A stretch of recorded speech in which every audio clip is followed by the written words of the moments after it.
no parecía tan importante. Vamos a hablar de la libertad de expresión, que es un tema importante, pero no habría mucho que decir sobre él si es que no se hubiera presentado un proyecto de ley en el Congreso que ha sido tramitado con suma celeridad y eso ha causado una enorme preocupación.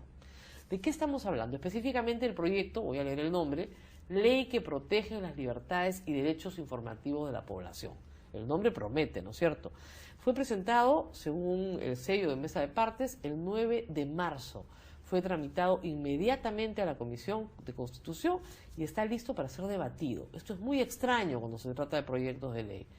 Pero si bien todo esto es extraño, el contenido del proyecto de solo 3 artículos es más extraño todavía. Y para conversar sobre él hemos invitado a la profesora de Derecho de Telecomunicaciones de la Pontificia Universidad Católica del Perú, de la Facultad de Ciencias y Artes de la Comunicación, la doctora Miriam Larco. Gracias por estar con nosotros. Un gusto estar acá. Además somos ambas compañeras de la misma promoción de la Católica, así que nuestra formación, pues ustedes se darán cuenta, es bastante similar. Buenísima. Buenísima formación.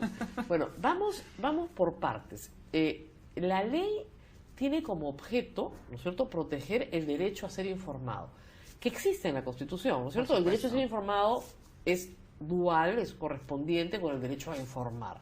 Pero cuando lees el objeto, ¿tú logras entender que eso es lo que están tratando de proteger? Bueno, la norma te dice, ¿no? Es proteger la libertad de información, expresión y opinión, pero estas libertades están reguladas en la Constitución y en distintos órdenes legales, pero el sentido parece ser del proyecto es más censurar, controlar. Esa censura indirecta, ¿no?, que hemos sufrido ya históricamente, es el objeto de la ley prácticamente, ¿no? No es dejar ejercer nuestra libertad de información, expresión, opinión, todo lo contrario, es el controlar quién ejerce esta libertad.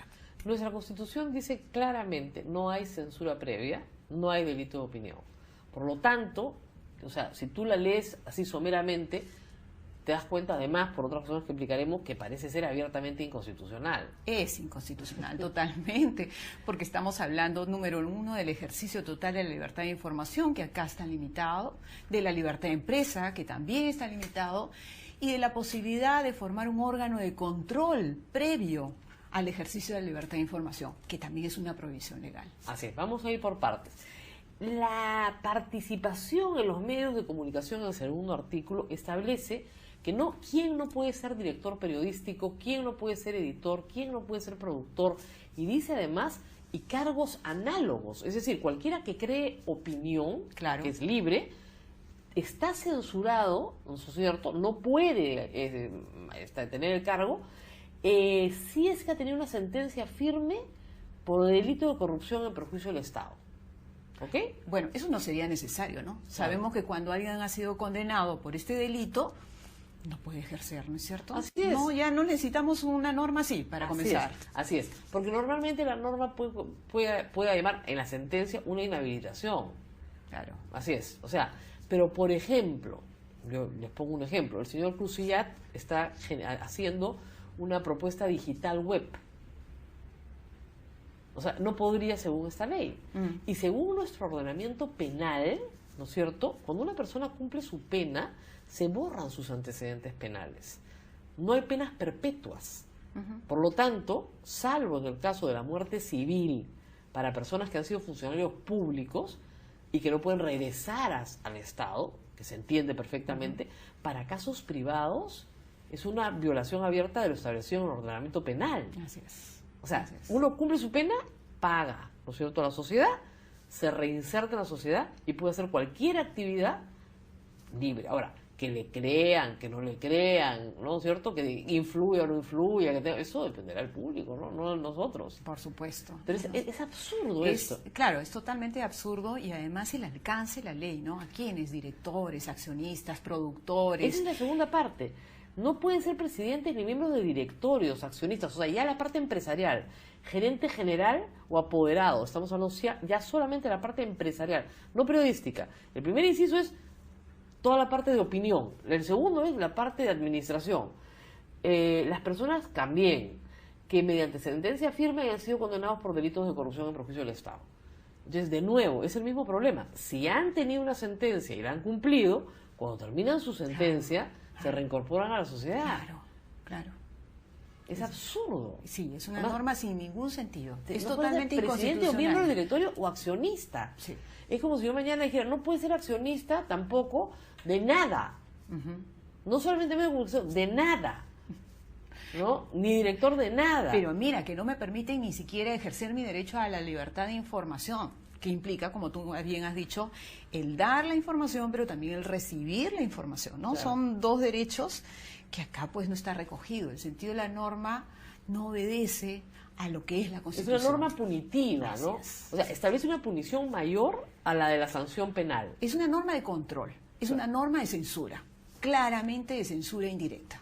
Y finalmente, el inciso 2.3, que ese es ya el que se vuela la presunción de inocencia. Así Miren, es. este es genial. La prohibición contenida en los numerales precedentes se extiende inclusive a las personas que a la fecha vienen siendo investigadas por el Ministerio Público. A la fecha, por la comisión de delitos de corrupción en el Estado peruano. O sea, me denuncia cualquiera y me frega. Claro, la presunción de inocencia, que es un derecho que tenemos todos los peruanos, se queda de lado. Claro. Basta que tú estés en cualquier lugar haciendo una investigación, te denuncian y Claro. ya no podrías seguir adelante. No, y además lo terrible es que la denuncia en el Perú es un mecanismo utilizado contra los periodistas Sí, de claro. manera sistemática. O sea, tenemos el caso Orellana, Ujú. tenemos el caso Mufarech. No usaban corrupción, pero usaban difamación. Pero dado que la ley les abre esta puerta, te acusarán de corrupción. Todos, Todos. periodistas, cualquier O sea, comunicador. tú moderaste cualquier- un evento para una institución pública, entonces te acusan de corrupción. Y estás ya listo. no puedes seguir Nada. investigando, ni participando en la empresa, nada, ni comunicando ni tampoco. ser columnista, ni Así nada. es. Claro, la presunción de inocencia no existe. Hay otro delito acá contra las normas existentes. Claro, y la presunción de inocencia es la base del derecho penal Por también. supuesto. A mí no me pueden prohibir ejercer una actividad libremente porque alguien me denuncia, ni siquiera un fiscal. Ujú. Muy bien. Y luego viene artículo 3, una veeduría ciudadana. Y acá tenemos que decir algo importante. Miriam Larco, además de profesora de la Universidad Católica, es secretaria técnica de Concord TV, la Comisión Consultiva de Televisión, creada en el año 2004, en la Ley de Radio y Televisión. Ya hay. Y esa institución tiene una conformación establecida en la ley que incorpora, no, Miriam, corrígeme, sociedad civil, Sí. y también incorpora organismos del Estado. ¿Quién conforma La Concord TV? empresa, por ejemplo, está la Asociación de Anunciantes, Asociación de Consumidores, el Consejo de la Prensa Peruana, facultades de comunicación y periodismo, representantes de radio y televisión, tanto educativos como comerciales, ONGs que trabajan el tema de comunicaciones y el Ministerio de Transportes y Comunicaciones. La famosa veeduría ya existe. Existe. Bueno, pero hay que aclarar este tema. A ver. La veeduría, que te dicen que será conformada, que será organizada, que corresponderá al Ministerio de Transportes y Comunicaciones. Mira, a mí realmente lo que conversábamos es la poca profundización que se ha hecho para elaborar la ley. ¿Por qué? Porque el Ministerio de Transportes y Comunicaciones es el ente rector del uso del espectro radioeléctrico, Así es decir, de la radio, de la televisión, de Nada la más. telefonía. Punto. No de prensa escrita. No de prensa escrita. Claro. No de medios digitales tampoco. Claro. Entonces, estamos viendo que por un lado se propone una ley que se extiende a todos los medios, que tampoco es muy claro, pero por otro lado restringe totalmente su participación al ámbito propio del Ministerio de Transportes y Comunicaciones. Que no puede hacer nada en prensa No puede escrita. ser nada en prensa escrita. Pero vamos a leer el artículo para que se rían un poco. Los ciudadanos ejercen la veeduría, los ciudadanos, no sabemos cuáles, en la conducción de los medios de comunicación, en la conducción, como un mecanismo legítimo que garantice su derecho a la información neutral, objetiva y desinteresada. Lo primero que tienen que saber las señoras congresistas es que la información jamás es objetiva, es una aspiración ser objetivo, pero tú no me puedes exigir por ley ser objetivo. Claro. Porque, No sé si- porque claro. las personas tenemos una carga subjetiva en nuestro ser. Claro, lo que se exige es el deber de diligencia Exactamente. en la búsqueda de la verdad. Eso se llama veracidad. Exacto. No, nosotros no podemos dar la verdad. La verdad es Dios. La verdad, siempre digo a mis alumnos, es Dios. Claro. ¿No? Nosotros no somos Dios. Nosotros, en nuestro máximo esfuerzo, como tú dices, con la mayor diligencia posible, poniendo todo nuestro empeño, llevamos, ¿no es cierto?, la información que podemos obtener a nuestro público. Y así cumplimos con el deber de veracidad. Así es. Si luego resulta que aparece una nueva información que contradice nuestro trabajo es publicarla, aunque contradiga nuestro trabajo, porque no fue obtenida aún cuando pusimos el mayor empeño para tenerla. Por supuesto. Pero eso no quiere decir que hemos mentido. Así es. Hemos cumplido el deber de veracidad. Un cursito de ontología de las comunicaciones no Claro. vendría mal tampoco, y otro de legislación. Ambas somos profesoras de los dos cursos. Les podemos explicar cómo funciona esto a las señoras congresistas. Pero también es interesante, como tú dices, que deben ejercer esta veeduría dentro del Ministerio de Transportes y Comunicaciones, y que éste implementará los mecanismos de acceso de información ciudadana que permitan garantizar el cumplimiento de la presente ley. ¿Quiénes conforman la veeduría? ¿Qué funciones tienen? ¿No? ¿Hasta dónde llega su ámbito de elección? ¿Quién los elige? O sea, no se enteró ¿A quién que- representa? No se enteró que ya existe ese organismo, porque Concord TV, para que le expliques un poco, no la posición de Concord TV, que tú no la representas, por la secretaria técnica, pero ¿qué hace Concord TV ahorita? Bueno, nosotros que fuimos creados, como bien dijiste, de acuerdo a ley, tenemos funciones establecidas. Por ejemplo, realizar investigaciones, las audiencias, qué están pensando los peruanos sobre la situación de los medios de comunicación, pero específicamente sobre los contenidos en radio y televisión. Así es. Reconocimientos públicos, capacitación a nivel nacional, audiencias públicas. Ustedes han hecho un trabajo muy interesante de investigación a través de encuestas. Por ejemplo, ¿qué ven los niños del Perú? Sí. Eso es un trabajo bien interesante para quien se anime, las señoras congresistas, por ejemplo, a ver qué tipo de televisión se está viendo. Y también hay que decir que más bien, si quieren hacer algo, ¿no? Por la veeduría de la televisión y de la radio, podrían darle fuerza vinculante a Concord TV, que no la tiene. O sea, ustedes, por ley, solo expresan opinión cuando el ministro se las pide, ¿no es cierto? Así es. ¿Cuántas veces en la historia de la ley les han pedido opinión? Unas 10 veces, no más. No más. Sí, O sea, sí. muy pocas opiniones. Pocas veces. Ya, y las opiniones no son vinculantes. No son vinculantes. Ahora, Así es. el consejo de ustedes se forma por resolución ministerial. Claro, cada institución que está representada en el Consejo Consultivo de Radio y Televisión, pues sigue todo un trámite de nombramiento y termina con una resolución ministerial. Es el ministro quien nombra a la persona que representa al Consejo Consultivo. ¿Desde cuándo nos sale la resolución ministerial que nombra a los miembros? Bueno, a Dios gracias, este gobierno cambió la historia. Perfecto. Hemos tenido nombramientos seguidos de consejeros, pero el gobierno anterior, por desgracia, demoró mucho el proceso de nombramiento. 4 años sin nombramiento de consejeros. Entonces, como ves, la ¿Cuántos voluntad consejeros política tienen? ¿Cuántos consejeros tienen? son 10 consejeros. 10 consejeros que representan, como tú has dicho, todas estas instituciones. Así es. Ya existe para radio y televisión, porque de nuevo regresamos, el Estado, la nación en realidad, no el Estado, es la propietaria del espectro radioeléctrico.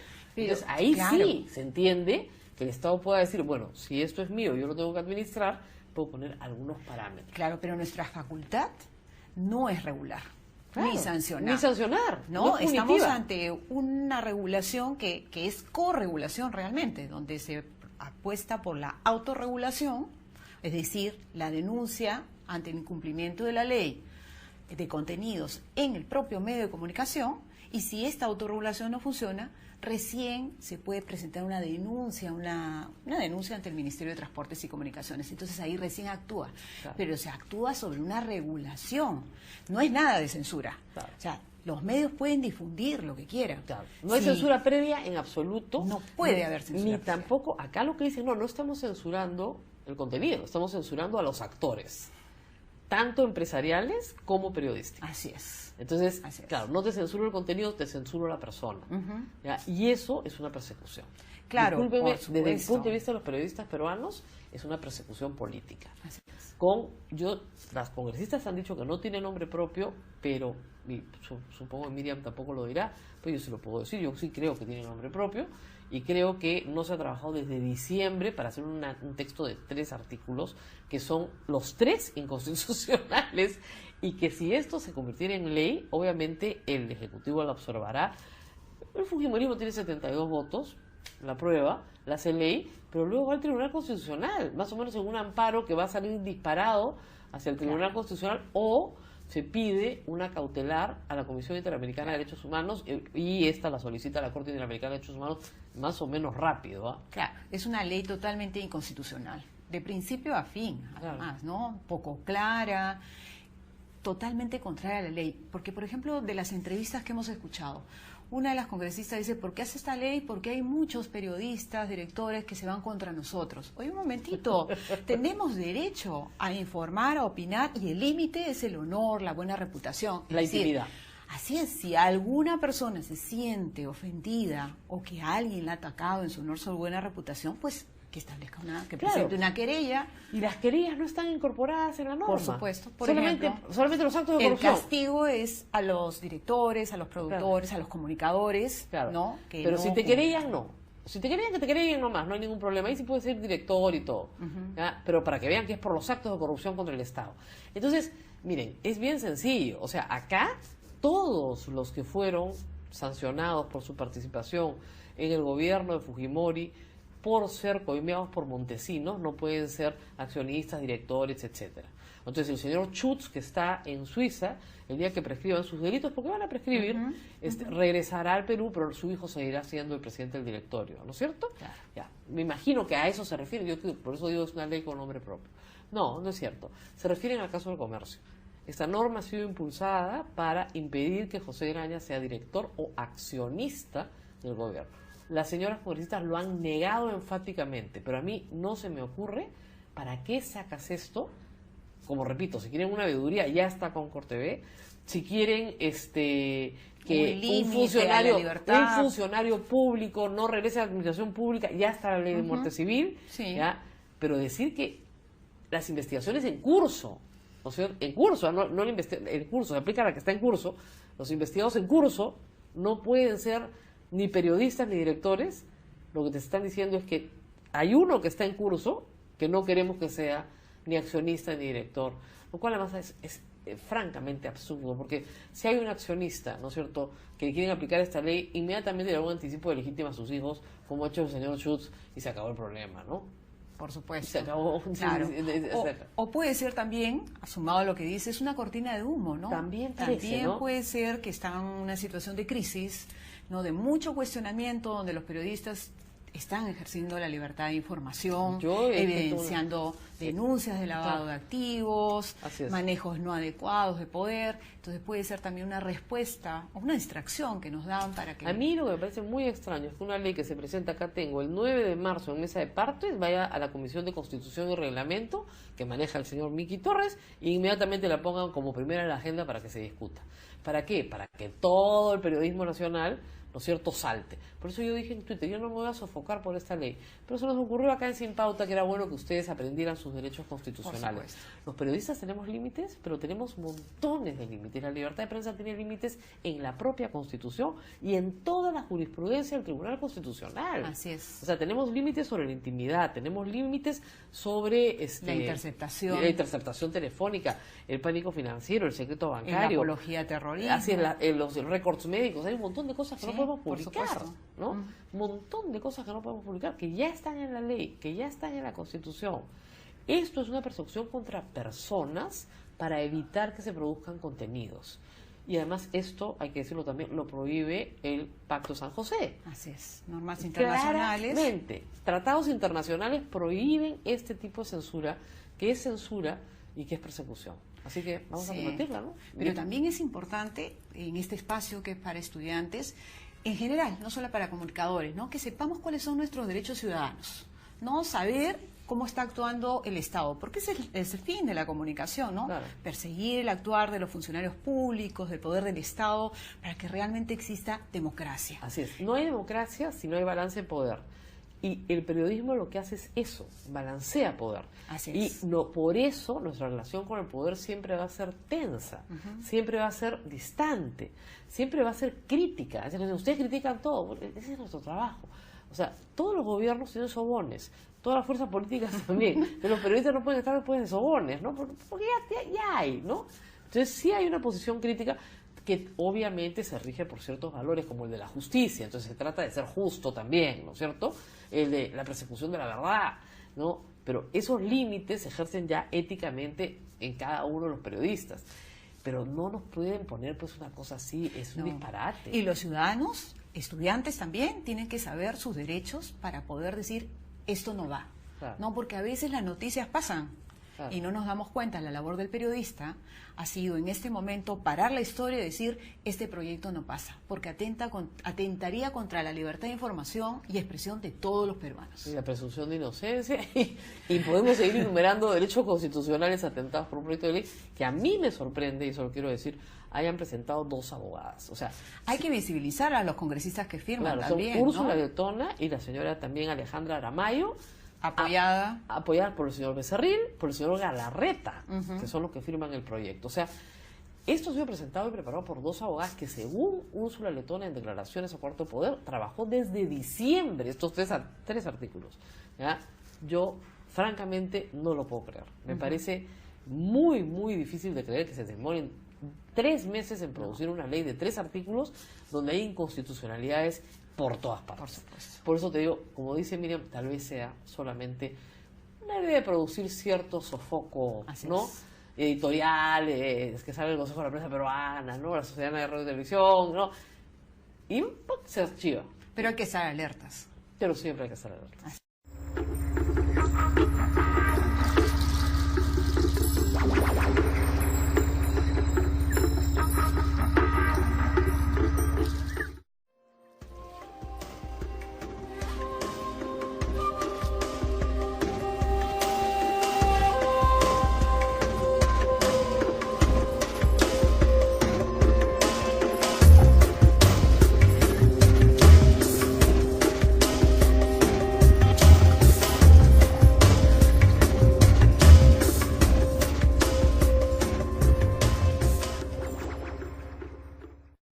El oro está por encima del Bitcoin.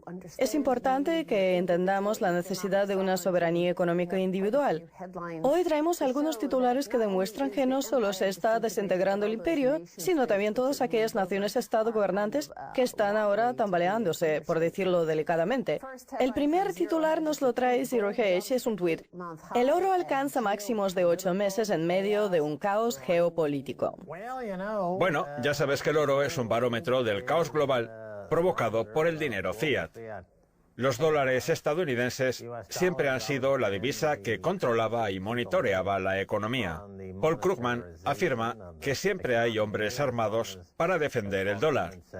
El oro siempre ha estado a su sombra, pero ahora que el dólar está precipitándose y con él el orden mundial, además del reto que supone la subida del Bitcoin, mucho dinero está volviendo al oro, el cual está alcanzando nuevos máximos de 7 u 8 semanas.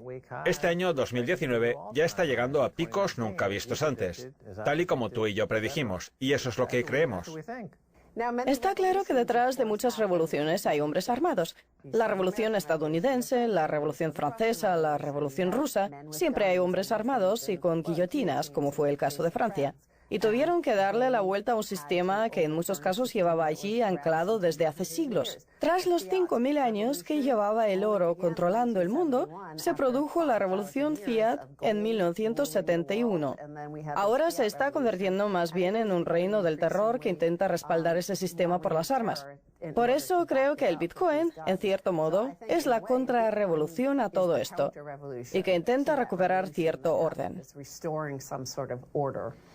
Sí, podríamos decir que se trata de una contrarrevolución porque es similar al oro, que reguló el comercio mundial durante miles de años. Durante el considerado mayor periodo de crecimiento del mundo moderno, teníamos el patrón oro. Pero desde que se introdujo el patrón de dinero fiat en 1971, ninguna moneda en el mundo ha tenido base o valor intrínseco alguno.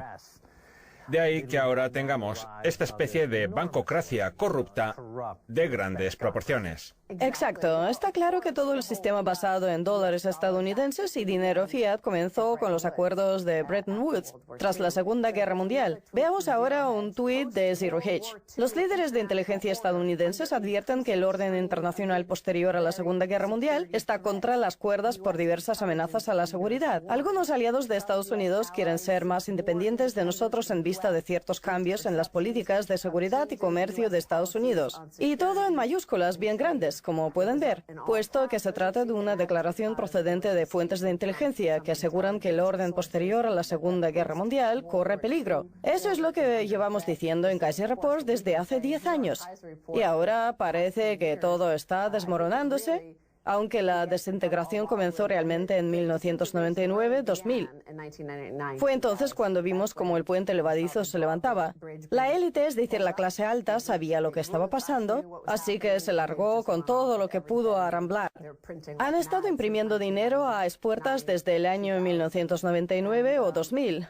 Y ahora parece que todo el planeta está por fin enterándose. Ahora sí lo ven.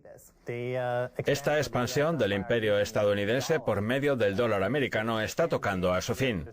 Y es que no hay más de dónde sacar. Ya no pueden ejercer más influencia con su inútil dinero impreso en papel. En algún momento, la gente siempre acaba rebelándose. Y países como Rusia están comprando cientos de toneladas de oro, tratando de pagar toda su deuda. Están protegiendo su soberanía en un mundo regido por el dólar. Alemania, Francia, Italia, China, Latinoamérica, Asia, Oriente Medio, mucha gente de todas partes del mundo, no solo Rusia, está comprando oro. China está comprando oro y también los países centroasiáticos. Todo el mundo está empezando a comprender lo que pasa. Y por eso el precio del oro está disparándose. Por eso surgió el Bitcoin y en parte lo que muestra el tuit de Zero Hedge, con esas palabras de algún responsable de los servicios de inteligencia, es un reconocimiento de que Donald Trump ha dejado las cosas bien claras sobre la situación de Estados Unidos desde 1971, sobre nuestras ambiciones imperiales y nuestra realidad como imperio mundial. Y me refiero a Venezuela y lo que ha pasado durante la última semana, que va a recrudecerse aún más. Y de repente Trump nombra a Elliot Abrams y los medios más progresistas lo adoran por invadir otro país más. Y porque, al igual que en el caso de los imperios británico y español, que contaban con sus misioneros religiosos, quienes creían que salvaban a los salvajes de su destino, ahora dicen que son tan buenos que aunque esa pobre gente prefiera a la derecha, ellos van a ayudarles. Pues en este país también tenemos algo parecido con todas esas Rachel Maddow que se creen que con dar libertad a los transexuales para elegir baño y otras medidas de izquierda, todo va a ser de color de rosa. Pero es que estamos hablando de Elliot Abrams, a quien todos conocemos de la época de Reagan por lo que hizo en Latinoamérica. Básicamente promovió y encubrió los escuadrones de la muerte de El Salvador. 70.000 salvadoreños fueron asesinados a manos del gobierno y hubo niños víctimas de violaciones. Hoy en día, la única fuerza asesina comparable en términos de crueldad es el Estado Islámico. Así fue la envergadura de lo que ocurrió allí. Veamos ahora un titular de Vanity Fair del 2008 sobre Elliot Abrams. Tras su fracaso en anticipar la victoria de Hamas frente a Al-Fatah en las elecciones palestinas del 2006, la Casa Blanca preparó para Medio Oriente otra monstruosa encubierta debacle, mitad Irán contra mitad Bahía de Cochinos. Valiéndose de documentos confidenciales corroborados por antiguos y actuales funcionarios estadounidenses indignados, el autor revela cómo el presidente Bush, Condoleezza Rice y el consejero de Seguridad Nacional Elliot Abrams respaldaron una fuerza armada al mando del hombre fuerte de Al-Fatah, Mohammed Dahlan, desatando una sangrienta guerra civil en Gaza y dejando a Hamas más fuerte que nunca. Así que los escuadrones de la muerte son lo suyo. También se utilizaron en Irak y parece que también se enviarán pronto a Venezuela. Ya vimos a John Bolton blandiendo un documento en el que decía que se iban a enviar 5.000 soldados a Colombia. Así que tendremos más escuadrones de la muerte. Sí, Bill Kristol, John Bolton, Elliot Abrams. Ahora todos esos cadáveres que creíamos ya desaparecidos y enterrados están resurgiendo para sembrar el terror en todo el mundo. Y eso les encanta a los liberales. Quieren difundir los ideales americanos enviando escuadrones de la muerte, lo cual me parece irónico, sobre todo para la generación del baby boom. Recuerdo que cuando era un niño solo se hablaba de paz y amor. Ahora la cosa va más de escuadrones de la muerte, asesinatos y violaciones. Pero oye, ¿no sienten remordimientos porque están contribuyendo a Life Hate, como Bono y Bob Geldof? y creen que son buenísimas personas, que están haciendo todo eso por una buena causa, pero al final todo acaba siempre en tragedia. Y si no, miren, allí tenemos a John Bolton de nuevo. Los principales medios del país apoyan la guerra y las invasiones. Claro, porque siempre somos los buenos. Veamos lo que dijo. John Bolton afirma que el cambio de régimen en Venezuela tiene que ver con el petróleo del país. Si logramos que las petroleras estadounidenses inviertan y saquen partido a la capacidad petrolera de Venezuela, para Estados Unidos esto supondrá una gran diferencia económica. Repito, que yo creo que John Bolton está siendo muy transparente. Nunca ha intentado engañar a nadie, ni ser alguien que no es, como todas esas Rachel Maddow, que van diciendo por allí lo buenas personas que son. John Bolton ha sido muy directo y ha dicho que quieren el petróleo de Irak y de Venezuela y que por eso están actuando así. Está siendo tan directo que a nuestros supuestos aliados, como los europeos, cada vez les resulta más difícil darnos su apoyo incondicional. Sí, Obama lo ponía bonito. Sí, eso es. Era como el Marvin Gaye de los presidentes, que nos canta al oído y lo suaviza todo en plan, vamos a bombardearos y a robaros el petróleo, pero es por vuestro bien. Trump, en cambio, no tiene ese toque dulce de Obama. Así que el resto del mundo está despertando y haciéndose consciente de que son unos meros matones que desvalijan a todo el mundo. Y hablando de robar petróleo a otros países, quiero hacer una breve mención a Escocia porque tiene mucho petróleo. Y ahora con el Brexit todo es muy confuso. Así que Estados Unidos podría invadir al Reino Unido ahora mismo, aprovechando todo este lío del Brexit y hacerse con el control del petróleo escocés. Yo estoy a favor, más para nosotros. Bueno, Trump es medio escocés, así que podría hacerse ciudadano del país y reclamar lo que es suyo, pero no nos desviemos del tema, porque el hecho es que ahora todas las cartas están sobre la mesa. Sabemos lo que hay. Esas guerras comerciales con China, esos arrestos y acusaciones a Huawei por múltiples cargos, incluido el de comercializar con Irán. Ahora se nos plantean estas dos ideologías. Recordemos que durante toda la Guerra Fría, la lucha era entre el comunismo y el capitalismo. Y ahora tenemos dos ideologías comerciales distintas, donde Estados Unidos se posiciona en el bando misionero y humanitario, en el lado progresista y intervencionista, y luego tienen el más crudo, el de liarse a bombardear a discreción y robarle los bienes a toda esa gente, al estilo clásico de los antiguos imperios, porque así es como se dirigieron los imperios durante cientos de años. Y China adopta una postura totalmente distinta, porque lo único que tienen es la capacidad de comerciar, básicamente porque no son el imperio. Así que se limitan a dar dinero para obtener recursos de otros a cambio de construir carreteras y cerrar acuerdos. Es la única opción que tienen, tal vez más indulgente y satisfactoria. Venezuela, por ejemplo, ha recibido miles de millones de dólares de China y como a Estados Unidos no le gusta competir, recurre a los bombardeos y a imponerles un líder propio. ¿Y qué ocurre entonces con todos esos acuerdos que tenían con China? Pues vaya usted a saber. Lo mismo ocurre con Irán, que es probablemente el siguiente en la lista, porque es el objetivo principal de John Bolton. Bombardear ese país es su razón de vivir. Tenía la esperanza de hacerlo con John McCain, que ya no está en este mundo. Creo que aún tiene muy metido en la cabeza lo de bombardear a Irán. Recordemos que, como parte del nuevo orden establecido tras la Segunda Guerra Mundial, todos los intercambios comerciales de productos básicos se llevan a cabo en dólares estadounidenses. Por eso, si Irán comercia con petróleo, o Japón o Europa tienen que hacerlo en dólares. Así que cuando se imponen sanciones a Irán, cualquier país que haga negocios petrolíferos lo hará en dólares, lo cual puede interpretarse como una violación de la sanción a Irán. Eso es parte del imperio, el tirar hacia el dólar, que es la divisa de reserva mundial y que le da a Estados Unidos el derecho para dominarlo todo si alguien toca el dólar estadounidense. Salvo en el caso de China, que ahora está aceptando yuanes. Cierto. Yuanes, oro o cualquier tipo de criptodivisa. Es verdad. Que esté surgiendo. Y eso es lo que pone freno a la capacidad de Estados Unidos de controlar todo el planeta.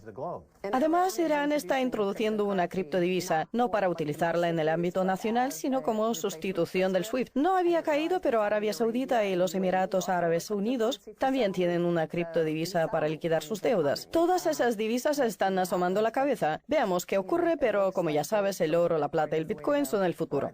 Pues sí, estas formas de liquidación acabarán con el dólar y moverán mucho dinero hacia el oro, la plata y el Bitcoin, seguro. Bueno, ahora tenemos que hacer una pausa. Enseguida volvemos con mucho más. No se vayan.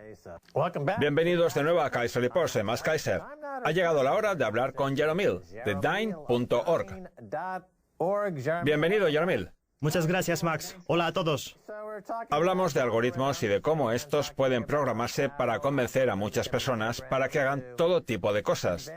A veces por su propio interés y otras veces no tanto. En cualquier caso, quien controla los algoritmos también controla a la sociedad. Y cada día que pasa, la sociedad está cada vez más manipulada por aquellos que controlan los algoritmos, porque todo el mundo está conectado a través de sus teléfonos inteligentes a la voluntad de los plutócratas, quienes les dictan lo que hacer. ¿Y qué ocurre entonces? Pues pasan cosas como las que vemos en China. Allí usan un algoritmo que monitoriza a sus ciudadanos y que les otorga una puntuación de crédito social. El algoritmo sabe si se han portado bien o mal, como un Papá Noel totalitario. ¿Cree que esto llegará a Occidente, Jaromil? Me temo que ya lleva tiempo entre nosotros, Max. Pensemos en todo lo que tiene que hacer un banco para concederle un crédito a una persona. Tienen que investigarla y someterla a un sistema de puntuación. Y lo mismo sucede con las aseguradoras, que tienen un sistema de puntuación de crédito social que gestionan teniendo en cuenta diferentes variables. Y aunque hace años esto lo hacía cada empresa por separado, hoy en día tenemos bases de datos interconectadas que comparten todo tipo de información. Hoy tenemos redes sociales que valoran nuestro grado de atractivo para que una empresa nos contrate o lo buenos vecinos que somos. Toda esta información se obtiene a través de múltiples fuentes y se envía a estas bases de datos que luego consultarán los bancos, aseguradoras y muchas otras empresas para valorar cuál es nuestra puntuación de crédito social. Creo que lo que está haciendo China es ir un paso más allá y gamificar esta situación, dirigiendo todas estas fuentes a una única aplicación que ofrece servicio de chat o la posibilidad de realizar los pagos de un crédito. Están reuniendo todo esto de una forma más consistente. Todo esto es un peligro, pero insisto, no es que solo sea un peligro para los chinos, también es un peligro para nosotros. Aquí en Occidente, como cuando una gran empresa declara que van a incluir todos sus servicios, chat, publicación de imágenes y red social, a cambio de brindarles una única identidad que nos represente. Considero que el problema que tenemos es filosófico. Tenemos que quitarnos de la cabeza la creencia de que poseer una identidad es algo bueno, porque ninguno de nosotros somos una única identidad.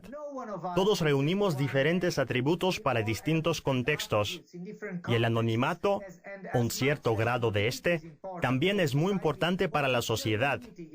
Podemos ser diferentes personas en distintos contextos y nunca deberían simplificarnos a una única identidad, un número, una representación simplista de nosotros mismos. Eso nos daría la posibilidad de monetizar la esquizofrenia, ¿no? En otras palabras, si los superalgoritmos de estas empresas fuesen capaces de diferenciar esas diferentes personalidades y darles una presencia civil, podrían cobrarle por múltiples suscripciones para agravar su psicosis y hacer dinero a costa de su salud mental. Pero bueno, volviendo a China, los algoritmos son los que mandan. Otorgan una puntuación de crédito social y realizan ingeniería social para hacer que la gente se comporte de determinada manera. Pero esto hay que maridarlo con la inteligencia artificial. ¿Y eso qué significa? Pues es el aprendizaje de las máquinas, que avanza mucho más rápido que la evolución humana. Si esta inteligencia artificial, los robots, se dan cuenta de que los humanos tienen algún tipo de defecto idiosincrático en su comportamiento, podrían programar máquinas para aprovecharse de ello y hacer que los humanos actuasen en contra de sus intereses de una forma u otra. Usted ha sugerido que tenemos que protegernos mejorando las introducciones de datos, cosa que por supuesto que queremos hacer. Pero, ¿qué pasará en el momento que la inteligencia artificial tome el control? Porque su inteligencia evoluciona a una velocidad que no podemos ni imaginarnos. Dígame, ¿podría decirme que no nos han superado ya como especie de forma total? Es verdad que en este momento China va a la cabeza, pero dentro de muy poco toda la especie va a estar controlada por robots dotados de inteligencia artificial. Bueno, todo depende de dónde tracemos la línea que delimita la gobernabilidad y la reversibilidad de las decisiones que puede tomar una inteligencia artificial. Aunque podamos acelerar el proceso de análisis de una gran cantidad de datos y de generación de soluciones basadas en esta cantidad de datos, del mismo modo que con el aprendizaje profundo, creo que aún falta mucho para igualar la complejidad humana, la esencia que nos hace humanos. Sí, podemos ser muy tontos y atiborrarnos de caramelos o bebidas azucaradas y prefabricadas y pagar por ellas durante toda nuestra vida en lugar de hacerlas por nuestra cuenta. Nos pueden engatusar para que nos enganchemos a los hábitos más extraños, pero creo que hay algo que nos hace a los humanos únicos, si somos capaces de mantenerlo. Y hablo de leyes y derechos fundamentales. Creo que podremos superar estas situaciones distópicas a las que nos enfrentamos. Me parece que todos nos deberíamos implicar directamente y responder a estos derechos fundamentales, que son la verdadera clave y deben analizarse detenidamente también desde un punto de vista legal, porque dudo mucho que un algoritmo sea capaz de presentarse frente a un tribunal. Aunque bueno, me gustaría mucho ver algo así, sería muy interesante. Pero bueno, la pregunta es esa. ¿Quién respondería en este caso? ¿Los fabricantes? ¿Aquellos que utilizaron el algoritmo? ¿Los programadores e investigadores que diseñaron el algoritmo? Estas preguntas aún buscan una respuesta, una que trazará la línea separadora entre nosotros y una gobernanza total de la inteligencia artificial. Intento ser lo más optimista posible, Max. Pero admito que lo que usted dice es cierto. Se nos puede manipular con facilidad. Mucha gente no está acostumbrada a procesar el spam como los nativos digitales que han nacido con Internet. Además, el hecho de que las noticias falsas lleguen a todos los rincones del mundo es otro indicador de que la gente ya no sabe distinguir lo que es real de lo que no, de lo que ha sido sintetizado. De hecho, creo que podemos sintetizar una gran parte del comportamiento humano, como ya se está viendo en la televisión. Creo que se presenta un periodo de gran incertidumbre. Necesitamos ser muy cuidadosos y preservar la privacidad de los seres humanos, a menos que seamos completamente nihilistas. Sí, la verdad es que parece muy optimista. Muy bien, podríamos decir que el Bitcoin es dinero algorítmico minado a través de algoritmos, que esos algoritmos son de código libre y que ofrecen soberanía económica individual. ¿Está de acuerdo? Lo estoy. Siempre he sido un gran admirador del desarrollo del Bitcoin. Pero también creo que fue un experimento al que su propio éxito consumió.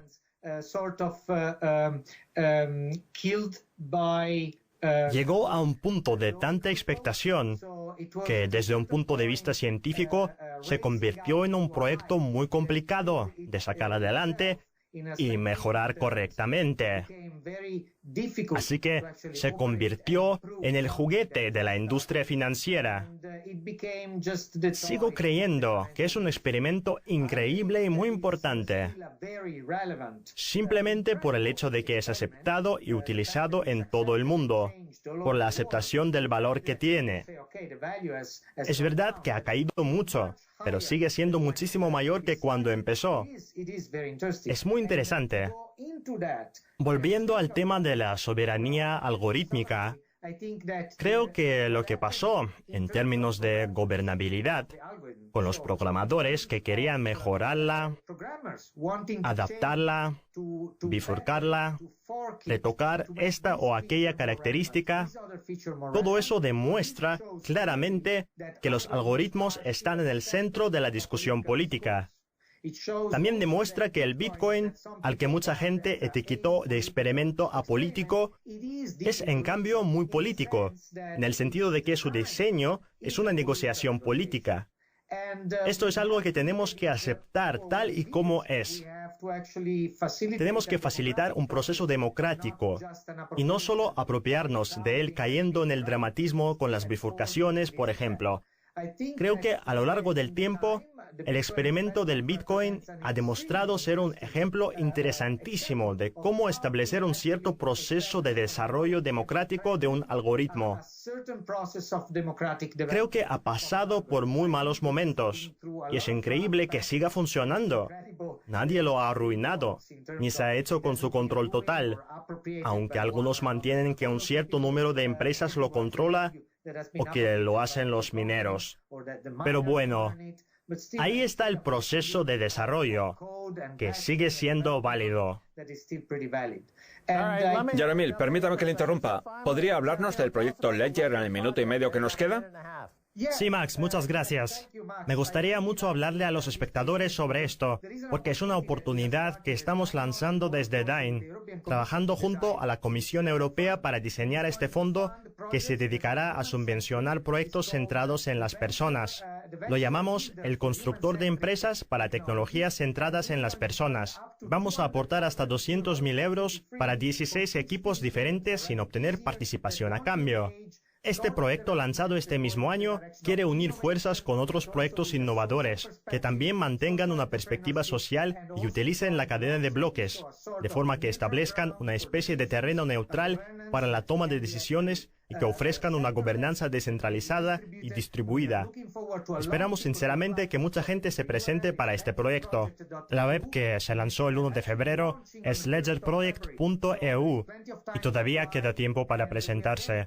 Estamos muy orgullosos de haber gestionado toda la burocracia y lenguaje institucional que se requiere para montar un fondo como este, diseñado con la esperanza de que también atraiga a toda la gente que ha estado trabajando por su cuenta y a la que tradicionalmente se ha apartado de este tipo de oportunidad de financiación.